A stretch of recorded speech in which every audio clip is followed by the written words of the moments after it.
Okay guys, so in the last video, I put the link down below for knee pain. I showed you how to get rid of knee pain. A lot of you had amazing results and you didn't even believe it until you did it, okay? But I left off a really important little end part of it. So that's why we're doing another video. Now, just to recap, if you haven't seen the video, if he hurts on this knee, you're gonna work on the opposite muscles that are attached to the knee on the opposite side, okay?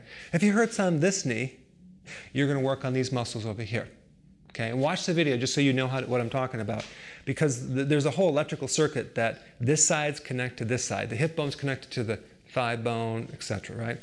So you can work on one part and affect another part. Now, the thing is that the only time this won't work is if there's an actual tear, in which case you're going to have to get surgery. But let's just say he doesn't have a tear, there's no damage, he just has pain, and you want to clear it up on this knee. So you would massage the thigh muscle, okay? So we're going to just come in here and really work the thigh muscle up into the hip. We're going to work the opposite side, the outer part of his leg. This is called the tensor fascia lata in the iliotibial band.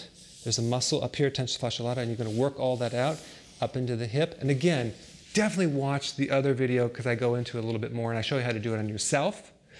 And then you would work on the inside right here, okay? And you're going to probably get 80% results. But now the question is, what do you do if it's not 100%? Let's say you still have some residue, right?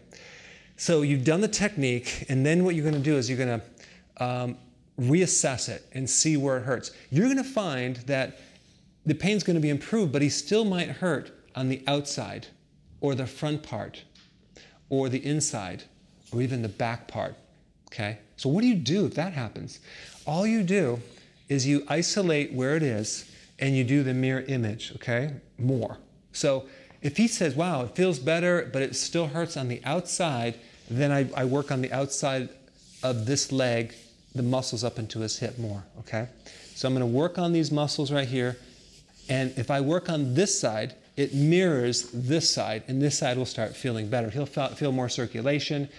He'll just feel less pain. But if it hurts on the front, then you're going to work on the front of this muscle up into the hip, right up into the hip.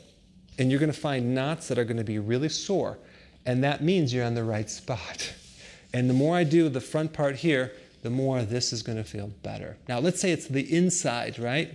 This is where people have the medial meniscus tears and things. Hopefully the person doesn't have that. So if it hurts on this side, you would work on this muscle. These are the adductors. These things hurt like hell, so go light. So you would work up into the hip. And if you were to do this to yourself, you can use a massage tool, an end of a brush. Just don't use a machete when you're doing that.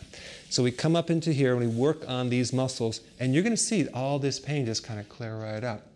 And then the fourth thing is if it hurts underneath in the back part, then you would work on the back part of the knee. You can have the person lay down, work on the hamstring, or if it's yourself, you can get a tennis ball, you can get a massage tool, and work the very bottom back part of this knee. And there's a muscle called the popliteal underneath the knee. It'll hurt like you know what. And we just work on that back part, because it mirrors where the pain is.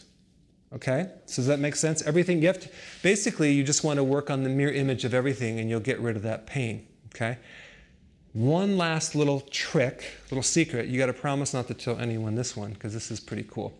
In the way the electrical circuits work, this shoulder handle is connected to the hip, this shoulder is connected to that hip, this elbow is connected to the knee, this wrist is to the ankle. So you can actually affect one thing and create another thing. And the only thing I was going to show you on this for the knee is that if the person has knee pain, let's say it's on this side, right here, right? You can actually stretch the shoulder and relieve the knee pain. Again, it's all about neurology, and you have to do this. You can do this by yourself. You can hang on something and stretch this, okay, to handle even the hip and knee and that side and the opposite side. Or I like to just take it like this, relax your arm, relax it, let it go, let it go, let it go.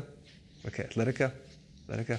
Have it all relaxed, and we just stretch the arm up, just relax, stretch, relax, stretch. And you're stretching all these muscles right through in here. you're going to put relief into the knee and the hip on the opposite side.